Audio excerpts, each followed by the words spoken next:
Welcome back, everyone. This is part 2 of my interview with Andrew Henry of Henry Holsters. They are the manufacturers for the Filster Enigma and a lot of other incredible holster brands and parts. So if you are interested in continuing from part 1, I highly recommend you continue listening to this episode. If you have yet to listen to part 1, go ahead and go back to the first episode in the series and then come back here later on. Thanks, and we'll see you there. Let's get into it. I wanted to ask this, but it's coming up again, so I feel like it's time. I'm in this weird in-between space with my feelings of off-body carry. When I first joined the industry, I was like, hell no, like that sounds like a death trap. Don't do it at all. Yeah.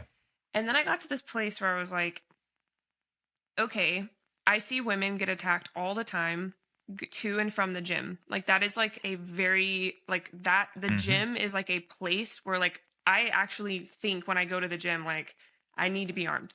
So I like to wear leggings. I don't like to wear shorts, and I really don't like sweatpants. Leggings is like the only thing I like to really wear to the gym. And Interesting. I don't know why I don't know. I don't like my bare skin touching stuff. Sweatpants is okay. It gets too like the feeling of the sweat and the fabric. Yeah, putting on sweatpants when you're hot and sweaty is not fun. But even like the movement, I don't know if it's because I haven't found a brand I like, but like squatting and joggers, it pulls the like cuff up on to my leg, and then I feel like my pants are gonna fall down. There's like a weird thing, and then too loose of sweatpants, and I feel naked. So I really like leggings. Whatever works for you, leggings it is. Right. Anyway, that's hilarious though. I've never like really thought about why, but anyway, so when I go to the gym, I do take my Vertex fanny pack. That is, it is the one place that I truly like. That is my mode of carry. Don't get me wrong. This morning, I had a dermatology appointment. Barely rolled out of bed in time to get there. I threw my Vertex fanny pack on because I was like, I gotta go, or I'm gonna like get fined. And yeah, I don't love to wear it out. If I can wear my Enigma goes on. And so, to the gym though, I know that I'm going to the gym and I'm coming home. I don't really like to go on a bunch of errands with it, with the fanny pack if I don't have to, because after I rolled, man, my world was just like, it really taught me like it was a lot harder than inside the waistband as far as retention, drawing. Also, that's where I keep my cash. If someone wants my cash, I have to give them my gun. And it's like, if I'm held, if there's a gun in my head, that's a very specific scenario. Anyway, so many like little pieces of context we're not getting into in this situation. But as far as that situation, because you just mentioned at least having pepper spray, flashlight, phone, and I think that's amazing. Something you mentioned earlier, I promise I'm getting to my point. I'm connecting the dots. Thank you. I'm connecting the dots from earlier when you mentioned, like, if you can't enjoy where you're at because you don't have a gun, then you're missing out on life. I completely agree with that. Lately, though, I've been training a little bit more for the tactical games in September, and I've been going on runs, which is like not me. I'm not a runner. I'm trying to become a runner. Like night people try to become a morning person. Yeah. So that's kind of the boat I'm in. But I can't go running unless I have a gun on me. I genuinely like the whole time I'm running, I'm thinking of, oh my God, what if like 3 guys pull up in a van? I have to get in that van. I don't have any sort of like, and don't get me wrong, again, so many nuances we're not getting into, but what would you say about, and I don't take my fanny pack running. I actually was going to ask you about that specific mode of concealment in a bit. I just sling my AK and just off I go. Yeah, that's great. I bet no one approaches you. No, I was going to say, you sling your AK. No guys in the van are ever going to possibly. I hate running. I despise running. I can't stand it. I don't like running at all. I feel that, but the more I've been thinking about, I've been in this, not that you asked, but I've been in this transitional space between bodybuilding, lifting, and I want to be able to bug out with my rifle and run 100, yards and be able to take a shot, whatever. I'm in that mentality right now, and the training is more enjoyable to me because of it. It feels more functional. It applies to jiu-jitsu. It applies to firearms instruction or firearms competition. And I've been enjoying it because of that aspect. So like, because my reason is different now, my why has changed. I'm Okay. actually enjoying running a little bit. But the Okay. other day, like, I took probably, because it's the first time I went on a run since I made a Filster Enigma running video like a couple years ago, and I literally have not run since then, unless CrossFit forced me to. Mm-hmm. But I threw on this like crossbreed. Actually, one sec, let me grab it. It's because I'm wanting to make a YouTube video. Let me give you some context. I just made a YouTube video on fanny pack concealment. Yep. Like Watched part what of it. criteria? Oh, you did. Awesome. Thank Yeah. you. What criteria should you check? And then I did a review of 3 different fanny packs out on the market. Well, I'm wanting to do a video on running and what you can wear when you run, because I've besides the excuse of not liking running, I've made so many excuses to not go running because I don't feel like I have a true comfortable way. And while the Filster Enigma was semi-comfortable to run in, I'm trying to figure that out more, and that's just user error. That has nothing to do with the Enigma, and that's not just because you're sitting here. I said that to my husband yesterday, so he can vouch for me. But this little band I threw on with my Velcro backed kydex holster, and it was great. I actually really liked it. I haven't rolled with it yet, so I'm going to go roll with it. I'm going to take it to the range. I'm going to do some like movement training from it, some different concealment garments, and then I'm going to make a video on that whole experience compared to like the Enigma and everything. But all of that to say, what would you have to say to people that do feel like I can't go do that unless I have my gun? Well, the first thing is my context is not your context, and my risks are not your risks. And so anybody from outside who hears only a summary of your situation, their assessment of what you should or shouldn't do is going to be in some ways inevitably critically incomplete. Yeah. And there are certain things like I think there are plenty of people who do off-body carry safely and well.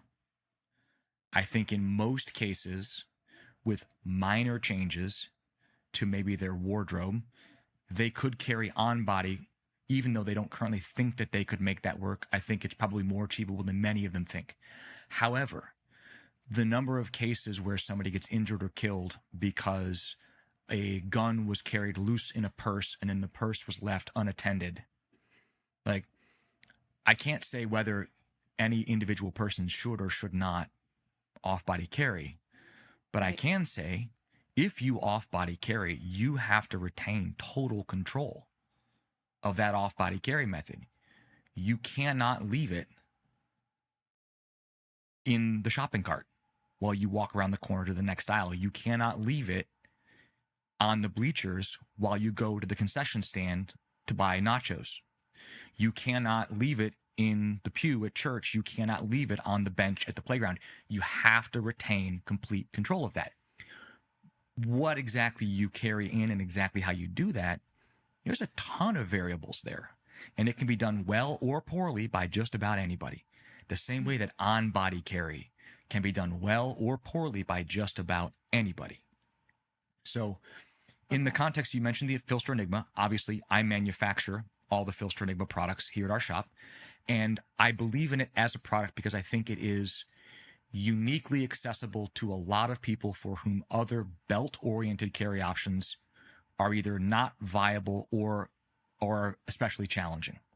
So I think it is more applicable in a wider range of circumstances than most other carry solutions are. And I like it. For me personally, most of the time, at least during my work week, I don't carry in an Enigma. And that's just because at work, I often have to take test holsters on and off multiple times throughout the day. And taking off a belt holster and locking it in the safe in the shop while I'm trying on test product is way easier than taking off an Enigma and putting it back on multiple times a day. And so for that reason, because of my specific context and what I do for work that involves changing holsters multiple times per day to wear different things as I'm trying them out, that's a very unique and niche case. Most people don't try on 15 holsters in any given day. Some days I do.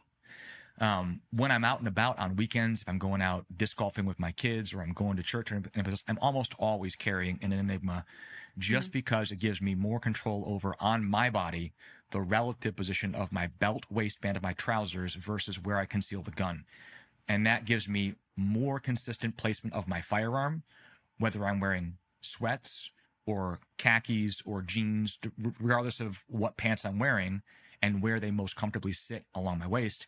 I can keep my gun in the same spot. I love the consistency of that. That works well for me. But off-body carry, it's not, I'm almost never asking the question, is this the ultimate method versus how does this compare with the other available alternatives in this context? And this has come up a lot in the concealment workshop, specifically around women's clothing and carrying skirts and dresses. Anytime you have a garment that has a, that's continuous from the shoulders down to the knees, a dress, not a skirt, not something where you've got a separate bottom and top where you have a gap at the waistline to access tools. But like if you're carrying an Enigma, it's under that clothing and you either have to access it from the neckline down or you have to get the hem of the dress and bring it up to get access to the firearm. We often see people who are new to the workshop say something along the lines of, you know, have you drawn on that? Have you drawn that on a timer? What are your draw to first shot times like in that outfit? And that's the wrong question, not because the draw to first shot time is not a relevant metric, but because it is a relative metric. Could this person get a draw to first shot faster from a mid-drop outside the waistband unconcealed gamer rig? Absolutely. Does it meet any of the other criteria that are necessary in their given context? No. If this person couldn't carry in an Enigma because this clothing does not support a belt in any way, if this person could not carry in an Enigma, would their other options be purse carry or no carry at all? And if the other options were off-body carry in a clutch or a purse of some kind, or simply not bringing the firearm, how does the draw to first shot time in the Enigma compared to draw to first shot time from the purse or draw to first shot time from your gun safe at home? And we're almost never dealing with all the possible range of carry solutions in play at the same time. We're looking at a particular context, particular clothing, a particular person at a particular time and place and saying, what is the optimal carry solution for this person here now that gives them the best combination of security, access, comfort? And even those things are not objective. People have very widely varying degrees of tolerance for physical discomfort. I know some people who can just hike until their feet are blistered, and they just keep hiking. And I'm like, oh man, I feel like if I do this for another hour or so, I'm going to have a blister on my heel. This bothers me. But at the same time, like I can, if I need to conceal stuff tight, I can tighten my belt and suck in all my gear more into my body. I can wear my gear tightly enough that you can see every little stipple mark from the grip of my handgun imprinted in the skin when I take my gun off at the end of the day. I don't wear it like that all the time, but every once in a while, if I've got a fairly fitted shirt on, I'll cinch my belt down a little tighter and really pull that gear in tight. And I can sustain that for hours.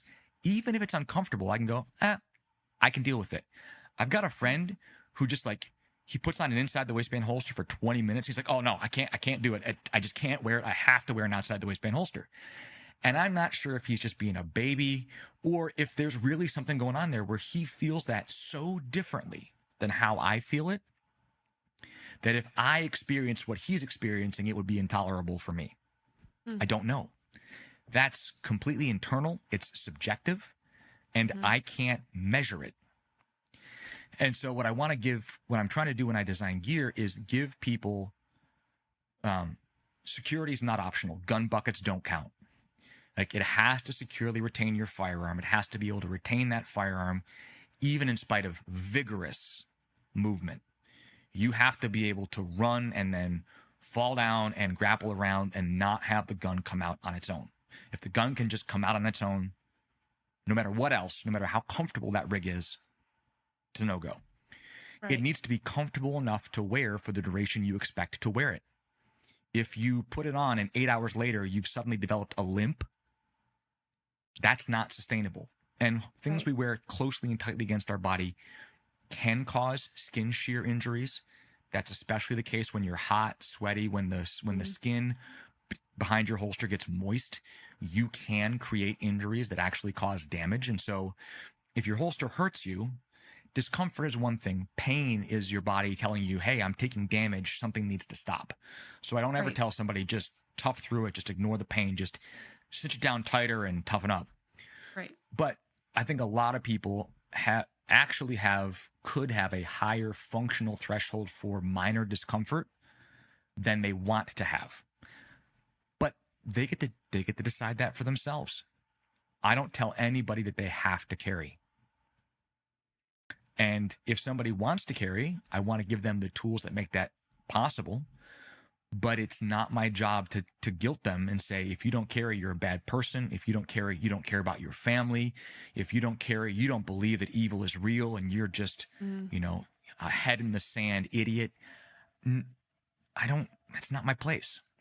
And it's not even true. I know many people who do not carry a firearm and do not want to carry a firearm. And they are realists about the world. Mm-hmm. They understand that evil and pain exist. And they love and care for the people around them. But this particular thing, this solution, this tool is not something they're willing to consider using or carrying.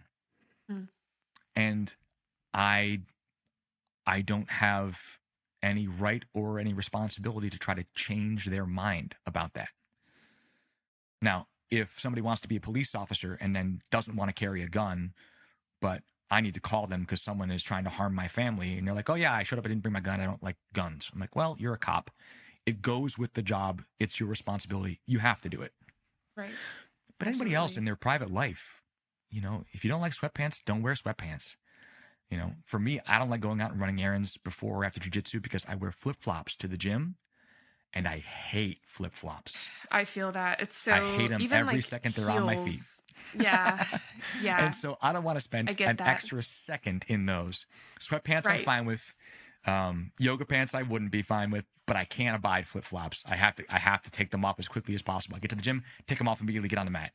Get back home, take them off immediately. Just they're a utilitarian tool that I wear in that very limited context and never touch for any reason otherwise ever. Right. It's so that you don't get germs on the ground. Yeah, it's the contamination thing. People can drip sweat in my mouth, but if I have to walk around, there, you really get to know people well when you risk sharing skin infections with them all the time. You really care. You get to care about people's hygiene. Part of being a good training partner is put on deodorant at lunch break during the class. 100%. And cut your nails. Dude, I trained with this one guy who had long, pointy nails. He was probably a classical guitarist. So I have a different theory. He also had these like wolf-looking sideburns. You know those people who like identify as animals? I'm not trying to be rude or exclusionary, but like his nails in the class was terrible. He scratched me so many times. And it was uncomfortable. They looked gross too. They didn't look well kept. And I remember thinking like, ew, like this is the equivalent of no deodorant or not washing your gi. Yeah. After. Oh yeah. The time I remember finding out that one of my training partners in one of our morning classes, he's like, yeah, some weeks I don't wash my gi. I'm like, nope, round's over. Don't touch me. Dude. I looked over the coach. I'm like, Austin, this guy isn't cleaning his gi. And he's like, hey, dude, get off the mat. That just kicked him off the mat immediately. No. The only bad thing about washing your gi every day is that mine, I don't know about you, mine shrinks. Even though I wash it in cold and air dry, it can shrink. Like it happens. That's the only bad thing about washing it every time. But I do it anyway. I can't imagine getting back into it. I have forgotten before. It has happened. I know. Do you only own one gi? Yeah. Right now I do. I grew out of my other ones. They all like shrunk. Just get on BJJ HQ. They've got daily deals on different stuff. You can get an inexpensive backup gi, even if you use it rarely. Get it.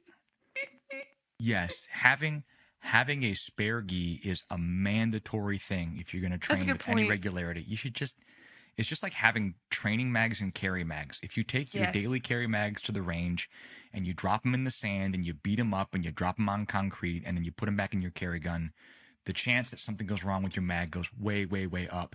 Keep a couple of very 100%. nice, clean, pristine carry mags that you shoot occasionally to verify they're cycling properly, and then Yes. otherwise you don't beat them up. Right. Really 100%. Yes. Have gis. Get another gi. But yeah, That was actually a while back when I had multiple gis. I didn't wash any of them. Like, okay, so I let them build up instead of like washing one that night. I know I'm not don't judge me. I'm trying real hard.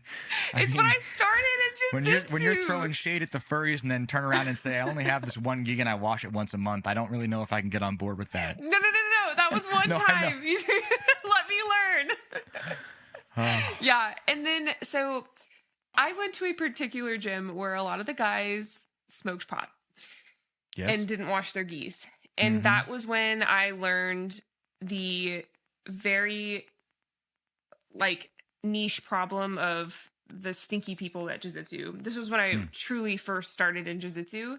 And then I remember thinking, oh my God, I never want to be that person. And that was kind of the switch for me because I rolled with those guys and smelled them. And I remember talking to a friend and being like, do you ever smell marijuana on those people? And she'd be like, yeah, they smoke a joint before class. Like, and I'd be like, oh, yeah. my God, like so validating, but also gross. We have a couple guys who have come in a few times. We're just like, dude, I'm gonna get if you mount me, I'm gonna end up with a contact high. Like, Yes. could you just keep your gi away from my face? I do not want to come home and have my wife think that I skipped class and sat in my car and like smoked a doobie. Let's not do this. Right.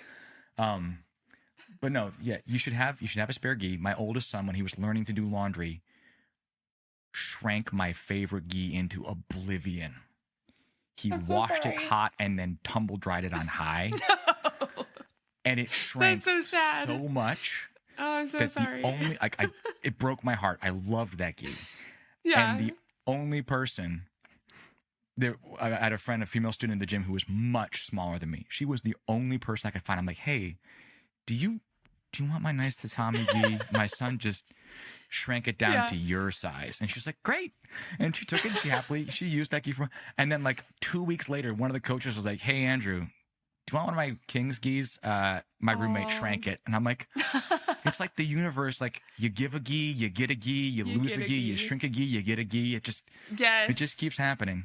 But that's so funny. I think the reason I only have one right now, and seriously, I have not done that recently, so give me grace. But the reason I really only have one right now is because I only roll like twice a week, a day apart. So there's like, I don't know, to me, I just come home, I throw it in and I air dry it and grab it on my way out. It's just easy. And I also, I don't know, I probably should get a backup one. After this conversation, I think treat yourself. That should happen. Treat yourself and take care of your training partners. Show up with a fresh gi. I got it. If you're going to class, put on deodorant, brush your teeth and or use mouthwash. Don't come to class with stinky breath. What's that one? I use that green mouthwash with the orange cap like 3 times a day. It's probably too much. No idea. But it's even amazing. In a pinch, like those little Listerine breath tabs, keep them in your gym bag. And if for any reason you end up coming straight to the gym, you haven't had a chance to brush your teeth, just do your training partners the courtesy of freshening up a little bit. Everybody will appreciate it. 100%. Especially if you're the kind of person who gets on top and then huffs and puffs for 2 minutes. Like, yeah. It's called Thermobreath. If anyone needs a good recommendation for a good mouthwash that doesn't, I don't like the Listerine-y, alcohol-y stuff, but Thermobreath. That's how you know it's working. If it doesn't make my mouth hurt, I feel like I haven't gotten my money's worth. Thermobreath, it will it does kind of cook in there. You do feel it, but it doesn't hurt like Listerine. I don't know. And there is no they have the green bottles. No, it doesn't have like a super strong scent. That's the one I use because it just like makes your breath like nothing. It's so weird. It's magic. It blew up on TikTok and I tried it and now I use it every day. I was going to say, are you an influencer or did you get influencered? I got influencered. Hey, Thermobreath should sponsor me. use it as much as I use like my Enigma. So You would have to read that ad. This podcast brought to you by Thermobreath. You have to like read that a quarter inch from the mic in the most like quiet, slow ASMR voice. Yes. Imagine me speaking in your face right now. What would you want to smell? As a joke, when we first released the Enigma, we had a lot of people complaining it was just hard. John did like a 5-minute walkthrough video of the total assembly, but he wasn't doing it in real time. He'd like, you do this step, and then the video would speed up and he'd cut to the next thing. And what I actually ended up doing is at a certain point, I recorded the stress-free Enigma assembly video where I did like a 20-minute straight through, no speed ups, no cuts, voiceover, one take live, complete assembly. And I talked really close to the mic and super slow, kind of like I was Bob Ross assembling a holster. And the number of people who thought that was hilarious and thanked me for making it was awesome. It's like all I had to do was slow down my talking by 200%. Yes. And then put this together on a camera. And it legitimately helped a bunch of people who'd said, I've tried watching the existing assembly video and I can't keep up with it. I can't assemble it as fast as the video's going. And every time I have to like pause and restart, I sort of lose my train of thought. And I'm really struggling to put this together. And they were like, yeah, this is perfect. I watched your video at like 75% speed. I'm like, you took that video and you slowed it down? And they did. We had some people who watched that video slowed down to be able to work at the pace, but it really helped them. And that's great because in the concealment gear space, if I can help a customer who would otherwise struggle and quit, I'm into it, whether they're carrying with a holster I made or something else, as long as it fully covers the trigger guard, securely retains the firearm, and keeps the holster attached to your person. Even if sticky holsters had a rigid insert to protect the trigger guard, the fact that they don't have any mechanical connection to your body or your belt other than surface friction, to me means they don't qualify as an acceptable holster. A lot of belly bands they keep it attached to your body, but they don't protect the trigger guard. The number of belly bands where it's essentially just fabric or elastic covering the trigger guard and you can pull the trigger through the band, those I don't consider to be an acceptable carry solution. Right. But barring things that fail on those very clear-cut main criteria of if it doesn't do this, it's not safe, don't carry it. Once you're over that hurdle, the range of acceptable products to carry is very, very wide. Yeah. And people have their own preferences. Some people spend a lot of extra money on custom prints and colors and things that they like. The same way I like to have a brightly colored hoodie and a bright orange car. Right. Like, totally fine. It's fun if you like wearing goofy socks and that makes you smile and it allows you to start up friendly conversations with people, random people in public. And that allows you to brighten your day and brighten their day. By all means, rock the funky socks. Yes. You know, like you walk by and someone's like, are you wearing Darkwing Duck socks? You're like, yes, let's talk about it. Darkwing Duck was the coolest. Let's get dangerous. You have all these things you can do that can even be a part of your overall concealment strategy. Because when someone notices your socks or notices the funny hat you're wearing or whatever it is, you are causing them to spend their available attention on something that you're not concealing a gun under. Yes. Tatiana Whitlock mentioned jewelry one time. Yeah. And it got me thinking, I don't know if you can tell, I love black. It like pains me to wear another color. I have to it's very much outside of my comfort zone. So my mom bought me these beautiful like blue and gold. I'm a silver wearer too, mostly. I have gold, but doesn't matter. Earrings, and they're gorgeous. And I remember thinking like, oh my gosh, I can't wear these. They're too distracting. And then Tatiana came on the podcast and then I started wearing them. And like, once they had a purpose, I actually got used to them. And they're like one of my favorite pairs right now. That's like a stretch for me. Like that's out of my comfort zone. And I also love jackets. I have like so many different jackets with different colors. But they're all black. I don't know. Well, most most of them. Yeah. I have a blue jean jacket with Sherpa on the inside. Well, so there are certain kinds of things that draw people's attention because they're interesting or they're colorful or they're eye-catching. Like I would never want to wear a really expensive watch. Partly that's just because I don't like heavy, like I don't wear any rings or any jewelry on my hands at all. I wear a watch. Okay. I don't wear a wedding band. I really, as a musician, I really dislike feeling constrained by anything on my hands. Okay. And that's been the case for me for forever. But Hey.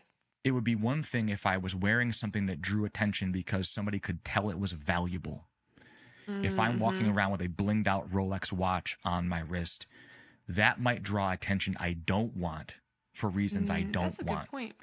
If I'm walking around with an obviously silly, inexpensive, brightly colored orange watch with a rubber strap, no one's going to look at that and think, man, I really need to like wait out behind the store and rob this guy and take that cool G-Shock, that Casio watch. Right. Yes. And so there is a line between That's a good point. wearing things that are ostentatious or obviously valuable. I mean, even like I've always driven beater cars just for years and years, always just beater cars. And I bought a little bright orange Audi last year. Okay. And it was a salvage car. It had gotten totaled out in a hailstorm. The entire car is dented all over, but it's such a bright color orange. You cannot see the dents unless you're standing right next to it. So it looks like a really nice car, but it actually got totaled. Interesting. It's just fun. It was a neat opportunity to pick that up. But realizing that now when I'm out in a parking lot and I'm getting in or out of that car, I know it was a totaled car that I got a good deal on. Other people see a bright, ostentatious Audi.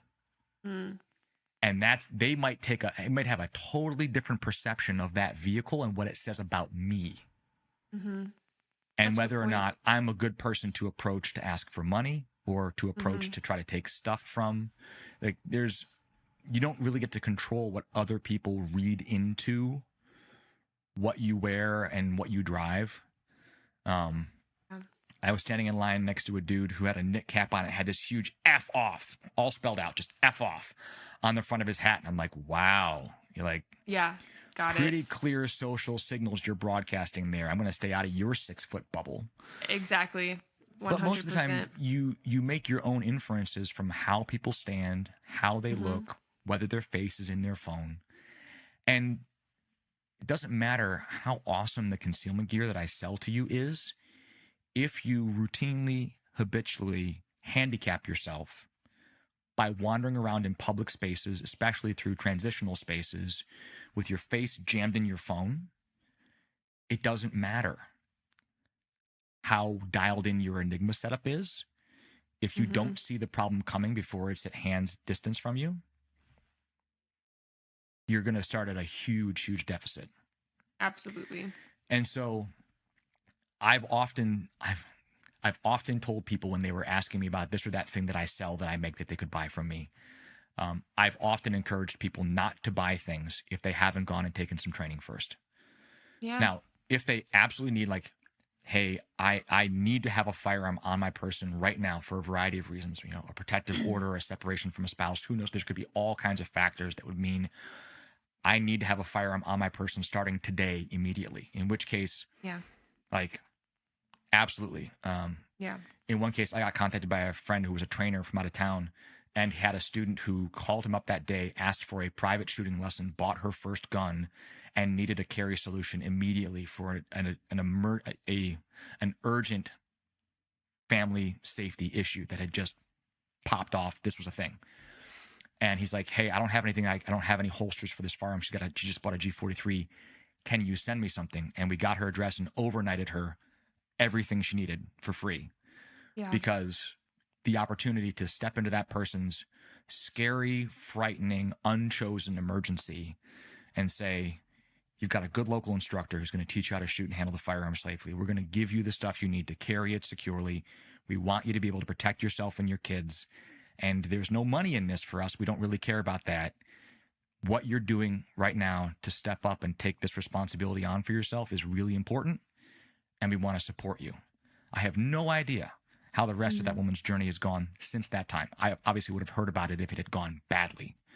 But as far as I know, she's still using that holster. And the ability to do that, to provide gear that makes people's lives more enjoyable, that frees them up from having to worry about where they are and who they're with and what's happening, and also, will my gun fall out of my waistband? You know, anytime somebody has had an experience where they bought a cheap holster and they dropped their gun at some point, that's a non-zero number of people that's happened to that I know. Like, oh yeah, I've got my first gun and I bought some cheap holster and I like bent down to pick something up and my gun fell out. Yep. That is like a lightning bolt for those 100%. People to realize, oh my gosh, I am not ready. This gear is not adequate. I have to have something else. Right. And then, you know, normally people would find companies like myself or Filster after they'd been carrying for 5 or 10 years and had worked their way through a lot of the more common, popular Gen Pop brands you'd find at Bass Pro Shop or Dick's Sporting Goods or Academy Sports. And then they'd eventually get to the point where they're like, hey, I really need something that performs better than this, that conceals better than this, that carries more discreetly than this. And then they would find something more bespoke like what we make. And the internet has changed all that. Social media and the ability for people to see stuff has meant that we're encountering more first-time gun owners and first-time gun buyers than ever before. And it used to be you didn't have to explain how holsters worked to people. Mm-hmm. By the time they found you, they knew what they were doing, and they found you because they knew you made what they wanted, and they already understood how it worked. And you could literally just package up a holster with no instructions of any kind, send it to them, and they would use it properly. Right. And now it's like, okay, we have to shoot tons of video and record podcasts and give diagrams, and things have to be QR coded because we're encountering a whole group of people for whom we are the first step in their flight of stairs for this whole journey. We're their ground floor. Where it used to be, okay, if you made it to the top of the skyscraper, we're up there somewhere. But now it's like, oh, you just bought your first gun today and you want a holster. Okay, well, have you thought about how you're going to store it? Have you taken any training yet? Have you, and just, there's all these things we get to unpack, and it's not, we've really become, especially Filster has become much more invested in the customer education side of it, even more so than the making and selling gear. Filster spends more resources and more time and energy on educational resources that they give away for free everywhere than on developing new products. Absolutely. Which I think is a really cool sea change. I'm really excited to be a part of that. John and Sarah are some of my best friends, and I believe in what they're doing, and I also believe in why they're doing it. I have rarely seen anybody else in any other industry that approaches what they're making and what they're selling with as much of a focus on maximizing good for the customer rather than maximizing profit for the company. Right. And those two aren't completely opposed to each other. They often go hand in hand. Right. But it's very, very, you can't step 6 inches in any direction without finding some company in the gun space that is obviously trying to just shake people down for their money and maximize the value that they can extract from customers. That's absolutely everywhere. And whether it's marketing through fear, marketing through racism, marketing through xenophobia, marketing through any kind of, there's all kinds of weird, twisted undercurrents in the marketing in the firearm space. And they're just bad. They're really ugly. Attention all knife enthusiasts. Today's episode is sponsored by the one and only Cold Steel Knives. For over 3 decades, Cold Steel has been leading the way in the knife industry, dedicated to creating the world's strongest and sharpest blades. They've pioneered countless innovations that have become industry hallmarks of quality and sophistication. From their revolutionary checked Kraton handles to the iconic Tonto point blade systems, Cold Steel's progressive accomplishments have set new standards in the field. Their trademark triad locking mechanism remains unrivaled by any of their competitors, proving its unbeatable performance time and time again. Their impressive lineup goes beyond just knives. They offer swords, tomahawks, machetes, cutlery, and a wide range of tools for everyday carry. Trusted by military, law enforcement, emergency services, self-defense professionals, and martial arts practitioners, Cold Steel is renowned for quality, strength, reliability, and dependability. Where strength, safety, and performance come together for over 3 decades and counting, use code SHESHIELD at checkout, that's SHESHIELD, to save and to support the pod. Absolutely. I know many people, by the way, that have purchased a gun based on whether or not there's an Enigma Express for that gun. And that actually was very uncommon 5 years ago. People would buy a gun and then shop around for a holster for it. But right. As the education piece has become more key and people understand more about what they're trying to accomplish overall, it makes sense to say, I know I want to carry in this ecosystem. What gun is the appropriate size and caliber for what I want to do that fits in this ecosystem? And they're thinking of the whole thing as a unified problem to work on in their context. That's, I think, way more productive. Everyone, 10 years ago, everyone talked about the holster box of shame. Anybody who owns a gun or has carried a gun for any length of time has an entire dresser drawer full of crap holsters that they bought at various gun shows. Do you have a drawer full of... Yes. Right, I do too, but they're all dysfunctional prototypes of ideas that I tried that didn't quite work. It's a drawer of shame, but it's a drawer of my own shame. That's true. Well, yeah. But that isn't the case anymore. A lot of customers are able to learn from everybody else's trial and error in really productive ways and skip straight forward to an excellent solution that fits their clothing, fits their context, and fits their daily life really well from the get-go. That's extraordinary. That was never possible. 5 years ago, pre-Enigma, the holsters that my company made did not serve female customers nearly as well as the Enigma serves female customers today. Overwhelmingly, we struggled to find good solutions for the clothing types that our female customers preferred. The Enigma was a huge leap forward in that regard, which means we can help many more women successfully, comfortably, and discreetly carry a firearm that they want to carry. And that is really valuable. I'm proud to be part of it. It's incredible.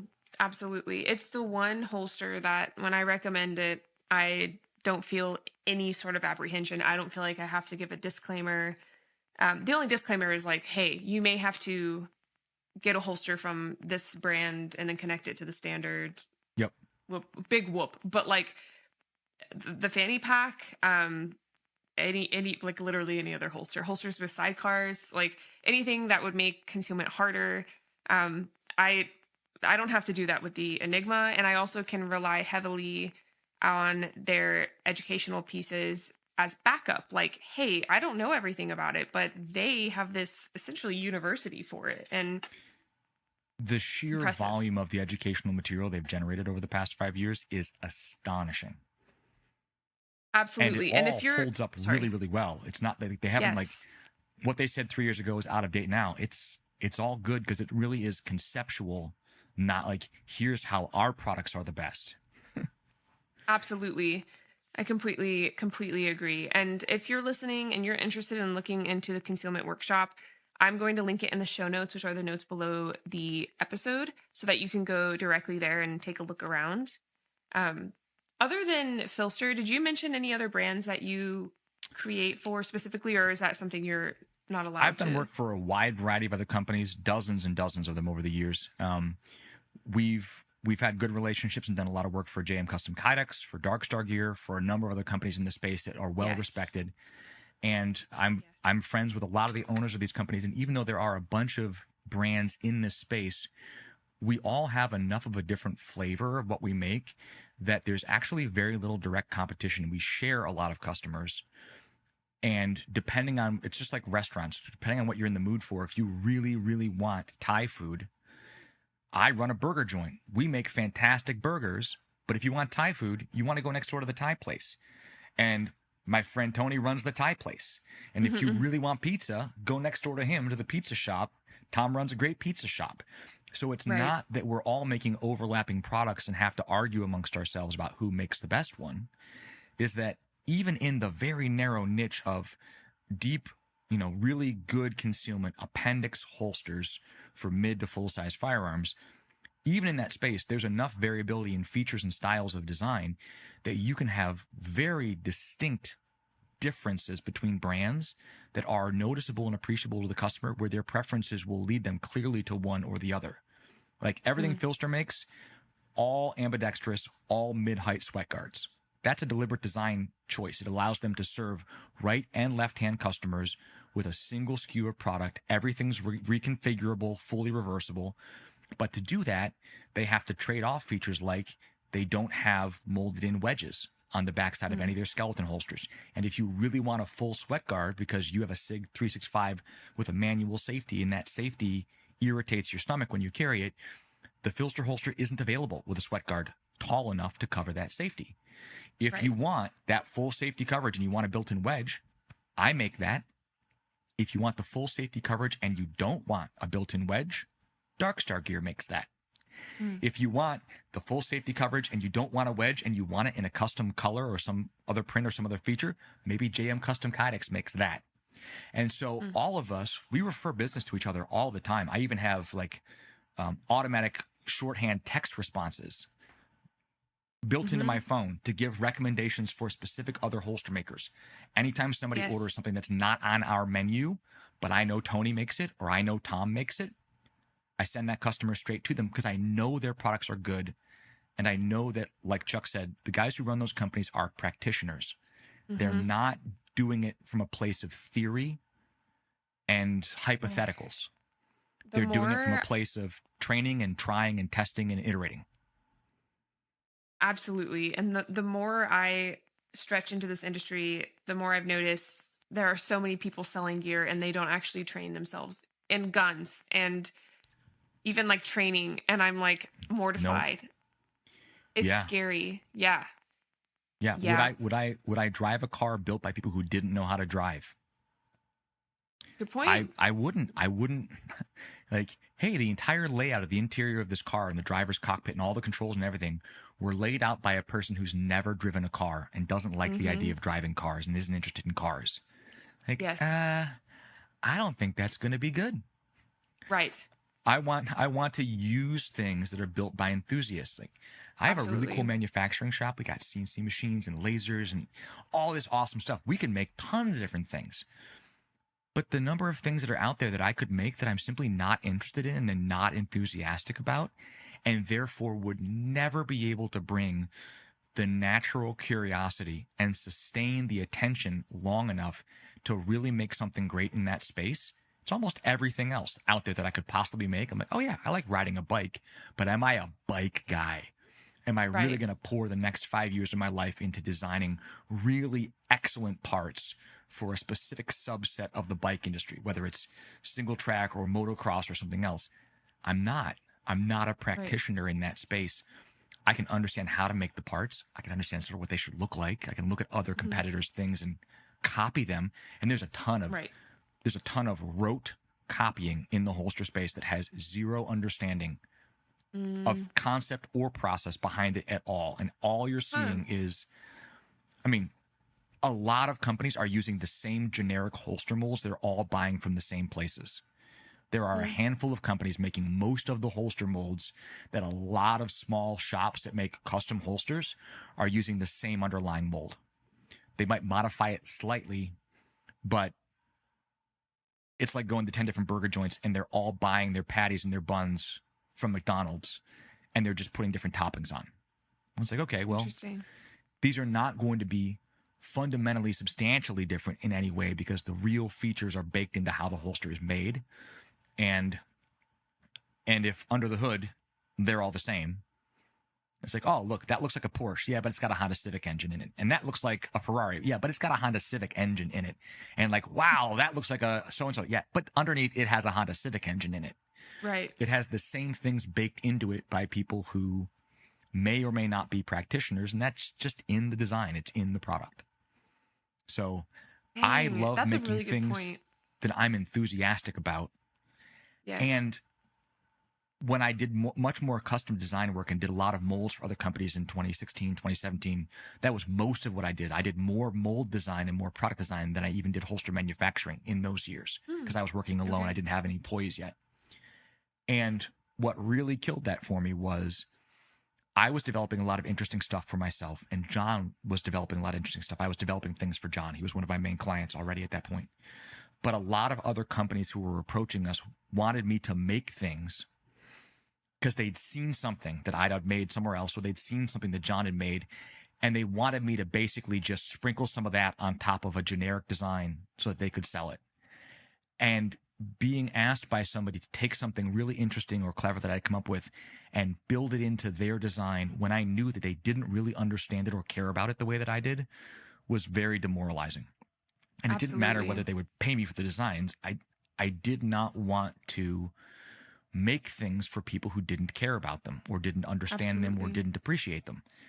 Even if they could sell them, even if I'd get paid, going, yeah, I hear what you're wanting. I understand the design specs you've listed, but literally nothing else in your catalog is like that because you haven't gone down that road at all. And you want me to just like, it's like you want to collect $200 and pass go in one dice roll. You have to get there. If I just leap this product forward and give you all these features, you're not going to understand them. Your customer service people won't take care of customers who have trouble with them because you won't understand them, and so the customers won't be able to be taught about them. It's the same reason why we basically don't sell any of our stuff in gun stores. I tried for years and years, and overwhelmingly, the staff, and particularly the management and ownership of most local gun stores, was completely uninterested in the design and features and functions of holsters. They were interested in how many percentage points of profit margin do I have? But why should I buy your holster for $35 when I can buy a Black Hawk holster for $9 and hang it on my wall and make an extra $20-some in profit on every single unit? Why would I buy yours? And I'm like, if you can't answer that question for yourself, then there is nothing I'm going to say. I can't talk you into caring about a product that you obviously don't care about. And the number of customers who buy a gun and then buy an absolutely lousy holster from a gun store and all the staff has on the shelf to offer them is the cheapest, most generic crap that the management could possibly source from a generic national distribution catalog. It's hateful. Yeah. And it sets all those people up. It sets those people up for frustration and failure. It sets them up to quit. It sets them up to lose.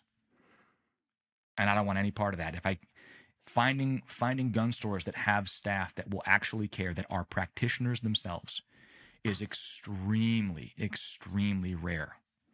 Big Tex is a great one.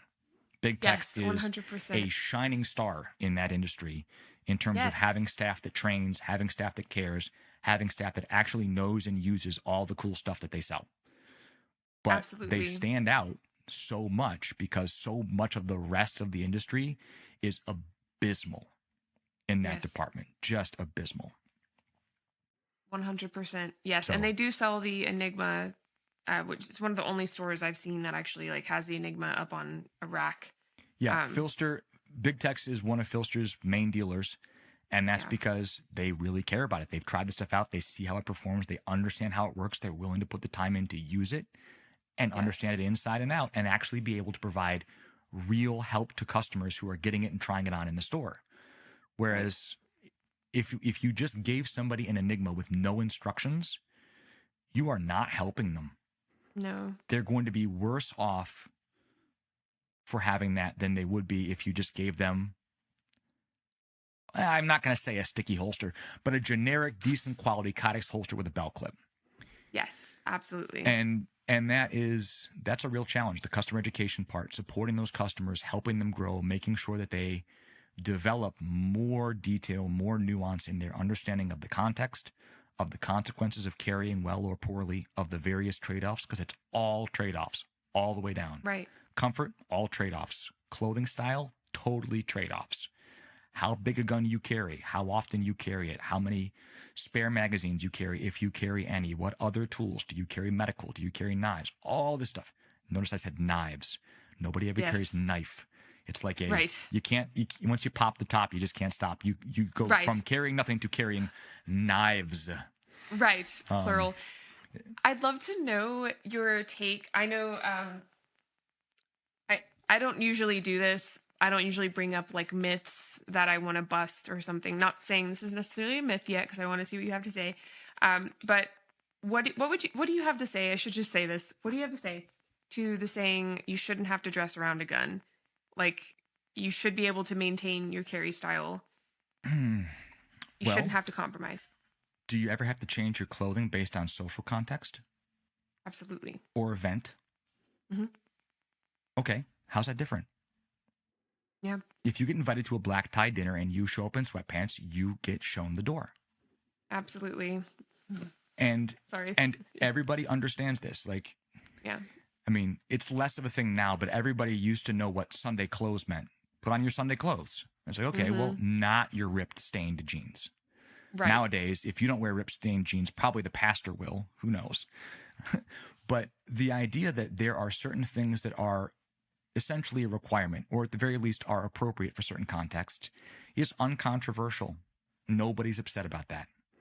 I mean, right. Even the, wearing black to funerals, wearing certain kinds of suits, not wearing white before Labor Day, after Labor Day, I forget what it was, not wearing white to an Italian restaurant. Who knows? Right. Whatever yes. The rules are. Some of the rules are practical, some of the rules are cultural, some of the rules are incidental. Yes. But absolutely. What people mean when they say you shouldn't have to dress around the gun usually doesn't mean you should not ever have to change anything. What they're pushing back on, in my view, is the idea that if you're going to carry a gun, you need to dress like you only shop for clothes at Rural King. You need to look like, as my friend Tam calls it, you need to dress like a murder hobo. You need to wear oversized, baggy, uncomfortable, unflattering workwear. Otherwise, you're not serious about carrying. And you should always be carry the biggest gun you can possibly physically bear to carry. No, absolutely not. That's ridiculous. Right. But it used to be, and in some ways it still is, conventional wisdom that if your pants fit snugly with no gun inside the waistband, and then you add a gun inside the waistband, that gun has to fit somewhere. Mm-hmm. Space requires space. So you cannot realistically expect that one of my friends commented on, we saw a picture of somebody carrying, it wasn't in the context of customer service, it was just somewhere on the internet. And the dude was clearly dressing aspirationally. His shirt size was aspirational. Mm-hmm. And my friend was like, well, I can read his belt buckle through his shirt. Of course I can see his gun. Like, if you look like you've been shrink wrapped into your clothes, if your clothes fit that snugly that all the contours of your body are visible through the clothing, then you have no available concealment envelope. And if you insist on maintaining that mismatch of clothing size to body type, then carrying a firearm is not going to go well for you. But dressing around the gun doesn't mean you can't wear colors you don't like. It doesn't mean you can't wear fabrics you don't like. It doesn't mean you can't wear jewelry and accessories that you like. You can do all that stuff. You can wear whatever shoes you want, although I like closed-toed shoes that lace tightly so I can run in them. I don't like flip-flops. Right. I mean, everyone understands high heels are a trade-off. Yes. There's 100%. There's trade-offs all the way down. If by halfway through the event you've got your shoes in your hand and you're walking around barefoot because the high heels, while they look great, are just unbearably uncomfortable, that's the trade-off that you've accepted by wearing them. That's totally fine. Mm-hmm. It's completely up to you. You can do whatever you want there. That's not a problem. But dressing somewhat around the gun, dressing yourself for success with the gun, is completely normal. It shouldn't be controversial. But trying to tell a person that they have to dress in a certain style in order to be able to conceal is bogus. Absolutely. And we joke about the shoot me first vest, the Masada U photographer's vest, the IDPA vest. I don't know, and Masada has pointed this out, I don't know of any cases where a person's been deliberately targeted for violence or for being shot first because they had that vest on. But you better believe anytime I see somebody out in public who's got that kind of vest on, I'm like, I don't do anything about it, but it clearly stands out. It doesn't fit the context. Right. And there is, shall we say, a certain type of person who's likely to be the kind wearing that kind of vest out and about in public. It's not soccer moms. Right. And so the congruence of certain age, sex, overall appearance, like that person looks like a very, very well-dressed, well-put-together, clean-cut, 65-year-old military veteran. That's a vibe. You can pick it up. If that person has a certain kind of haircut, like you can go, yep, that person's a state trooper. They would definitely give you a ticket. It's immediately apparent. Yes. Yeah. Like I walked up on a state trooper. And it was this was dumb. I should not have done this. And this is a funny story that we should end here because I have to run. Sure. I was in a parking lot of a hardware store, and an off-duty state trooper got out of a marked car near the back of the parking lot. He didn't see me. I don't think he'd seen that I saw him get out of his car. He's in civilian clothes. He's wearing an outside the waistband, poorly concealed paddle holster. And I know what specific gun the Indiana State Police issue because I've made holsters for it. And we sort of were converging together toward the front of the store. And I can see from his haircut, and I saw the car he got out of, and I know what gun he's carrying. And I said, so are you, I didn't like walk up behind him and start talking to him. I'm in his peripheral. I'm like, hey, so are you carrying the so-and-so and so-and-so or the compact version? And he just turned and looked at me with this look like, am I going to have to shoot you now? Like, what are you talking about? And I immediately thought, I should have kept my mouth shut. I should not have said that. And that's really funny. And it was me being a smart ass. Right. It was absolutely what it was.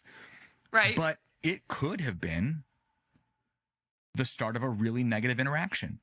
Yeah, that's a good point. I don't know what kind of day that guy's had. I don't know what kind of case he's just been working on. I don't have any idea what's going on in his headspace. And the fact that I might be the thing that just was the last straw for him that day, I have no control over that. I have total control over whether my big mouth inserted itself into that situation. I have no control over his reaction to it. Absolutely. And so for me, generally, I have a policy of when I see guns in public, and I see guns in public a lot, I don't say a thing about it to anybody. But that doesn't mean I don't take pictures.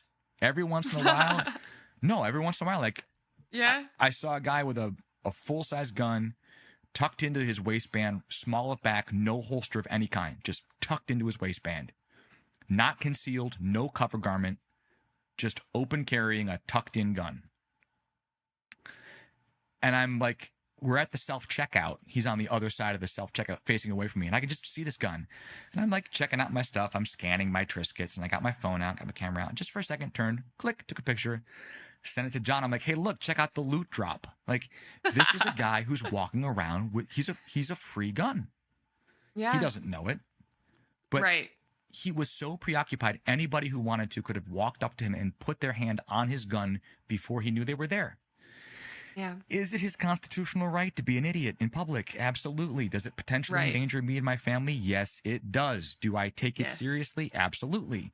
If it were, if it were my druthers, would there be social shame and aspersions cast on a person for being that lazy? Yeah, I mean, yes, but I don't want to have China-style social credit scores. I don't want people getting dinged, but I did run into one of my customers one time in a store. I'm like, hey, so-and-so, I remembered his name. I'm like, how's that holster working out? And he's like, I'm not carrying it. And I'm like, I'm sorry. I don't mean to embarrass you. It's got to be embarrassing to run into the person who made something for you, and then they ask you how it's going, and you're like, yeah, I don't have it on me. I don't carry that often. Yeah. Yeah. Absolutely. But he could totally have carried pepper spray. Should have been carrying pepper spray. Yeah. And that's is cheap enough that, like, the financial burden of getting into carrying a firearm is substantial. A good holster system, training classes, ammunition, and a good quality firearm is not an insignificant amount of money. It is a real investment. And if someone's finances can't support that, like, would I tell you you should max out your credit card to get a gun in a holster right now. If you don't have one, I would actually say try to find a friend who's got a couple and see if you can borrow one for a little while and just start to work out how you're going to do that all. Yes. Don't put the cart before the horse. Right. Yes. That's a good point. Yeah. Yeah. And don't talk to state troopers who are poorly concealing in public. They do not have a sense of humor about it. Absolutely. By the way, the situation you mentioned earlier about a friend who had a student who was in a bad situation, I actually ran into someone who follows me on social at a Whole Foods, and she recognized me, and it's always mixed because when I see people in public that know me from my page, they know I have a gun on me, so that's not always something I like love. They suspect you, but they suspect. But she told me she was in a little bit of a domestic violence situation. She told me about her situation at the front of the store, and it was one of those nights I was desperately trying to just go get a few salmon fillets to surprise my husband with his favorite meal before he got home. And I was there talking for an hour with this stranger, and that's fine. The store closed. They put the salmon away. I nearly cried. It's fine. It's not a big deal. Anyway, you're clearly carrying that. That's a core memory. 100%. So I'm not mad at all. I'm joking. So she tells me her story, and it was one of those moments where I truly felt like I was supposed to run into her and give her some advice. And I basically just pointed her to my page and like a few things she could start with. She ended up calling me 16 times the next day, and like on Instagram. And I didn't even see it because I don't check my DMs that well. I have an assistant for that, and we're both behind. And a couple days later, I saw the message and I listened to like the voice messages, and she explained to me that she made a fake phone number somehow, I think Google number or whatever. She texted her ex-husband, who she was in this domestic situation with, and said, don't F around with so-and-so, her name, because she's got a gun, and did that to scare him and like messed with him on a few accounts through this number, knowing that he was a violent person, knowing like he knew where she lived and all this stuff. And she called me like 16 times, like wanted me to, she wrote me a DM. She was like, I need you to meet up with me right now. I need a private lesson right now. And she mentioned also when we were at Whole Foods that she wasn't in like a super great financial place. So all these things, and my gut was just telling me not to get involved. Like it was a bad situation. And I guess I want to say that for anyone going through something like that, I felt very obligated because she felt like she could trust me. But I finally wrote her back and I was like, I'm sorry, I don't feel comfortable doing that. I'm not law enforcement. You need to go reach out to law enforcement, because this man broke into her house, stole the gun.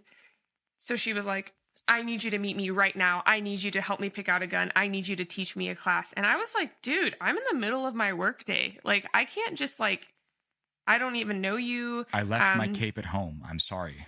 Exactly. I think I wrote her back and I was like, I feel like maybe I've given you the wrong impression. I'm not a vigilante. I'm not a law enforcement officer. I've never even been one. So I would really advise that you go and find help there. And if you want to take a class, here's my link to sign up for a class. But I don't do last minute private lessons. And the fact that she called her, like basically taunted him, it was a very interesting situation. You will never get away from people making situations worse. Yeah. A lot of people make a lot of situations worse. Yeah. It isn't our job to fix everyone's situation. The gear that I make doesn't fix anybody's relationships. It doesn't fix their relationships in their family. It doesn't fix their relationships with their coworkers. Mm-hmm. The gear that I make doesn't fix anybody's substance abuse issues. Mm-hmm. It doesn't fix any of their financial difficulties, and in fact, it can worsen them. And yeah. I have to encourage people not to spend what they don't have. We have to be very realistic about what the actual scope of our work can be, because I'm not a savior. I'm not here to save people. Mm-hmm. I'm here to help people who are willing and able and capable of putting in some amount of work to grow and help themselves. And absent that, nothing that I do will be effectual. Right. I can't give them educational resources that will solve their problem. I can't pay for them to go to a class that will fix everything. Craig can't solve their problem. None of these things, they're all tools. None of them are guaranteed solutions to anything. Yeah. Not to anything. I can't deal with a person's, nothing I make addresses their medical issues. If they have medical problems, I make holsters. Right. And all those various factors all combine to give them the life and the situation that they're currently in. And that doesn't mean that I can't be sympathetic toward them, that I can't give them what I would want to be the most helpful advice that I can give them. Right. But I can't fix it for them, and I don't feel a responsibility to. It's not a failure on my part that the tools that I make that do not address the problem they have don't address the problem they have. Right. That's not it. And that's a good point. It is really easy to want to try to help everyone, to want to fix people, and it's infuriating how much stuff in the self-defense space is so poorly thought out and so inadvisable that if you actually do it or use it, like those little contact stun guns that you talked about with Chuck, like, hey, you know what it'll do? Make anyone you touch with it really angry and give them a massive adrenaline surge. You're basically giving them a let's stay and fight some more shot in the arm. Why would you do that? A level up. Yep, absolutely. Yeah, you just gave this person the little Mario star. Exactly. That's exactly. And they're going to be unstoppable. And then you are just going to get run over. Exactly. The number of things like that, they're all over the place. I can't make a product that does what those wish they could do. That product doesn't exist. Right. It just doesn't exist. It can't exist. That's not what products do. Right. But in the meantime, I can keep being a practitioner. I can keep getting on the mats. I can keep going to classes. I can keep testing the gear that I make. I can keep listening to customers who are testing it for their feedback to improve it.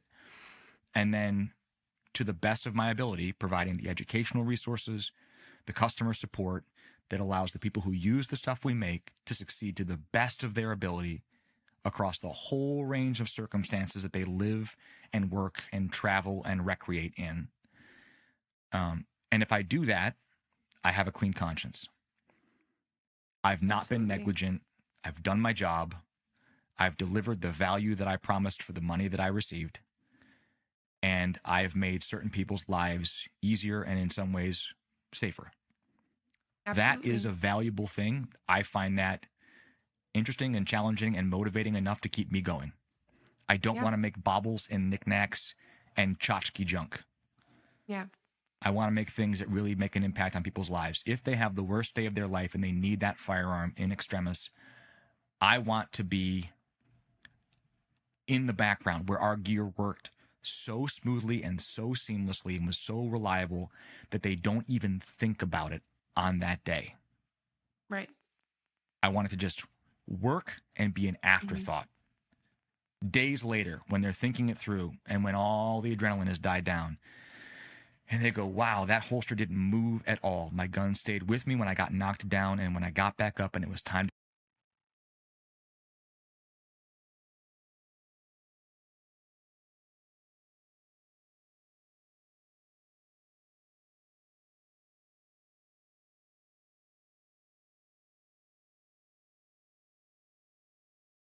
Right.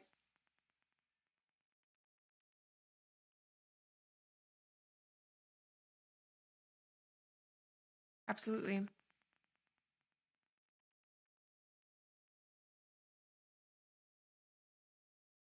Right. Use anything we make to the degree where its final purpose gets tested. And that's by design. That's good. We don't want to hear from every customer who has a holster that it worked well for them in a real gunfight. If we got more, of course, if we started getting multiple emails about that every week, something completely different would be going on. Like, why are we getting all these customer testimonials about gunfights? Like, that shouldn't be happening. Right. Even if all the news is good, there shouldn't be that much news. Yeah. So that's a good point. That's where I'll end for tonight. Thank you so much for having me on. It's been a pleasure to talk with you. Thank you for being on. I appreciate everything you shared today. So many incredible perspectives. If you're listening and you want exclusive content, we have a Patreon. We have social for highlights at She Shield Pod.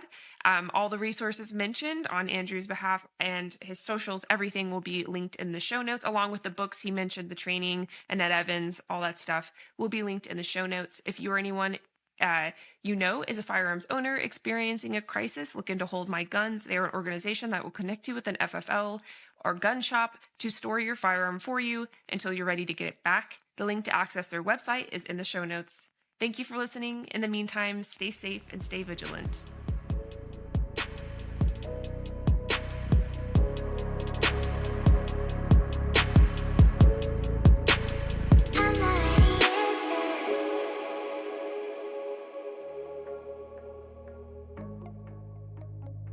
Are you in search of top-notch gear that exceeds your expectations? Look no further than GPS, brought to you by Go Outdoors Incorporated. GPS has been dedicated to crafting the finest products for hunting and shooting since 2002. As someone who frequents the gun range, my GPS bag is a staple to safely and effectively haul my gear.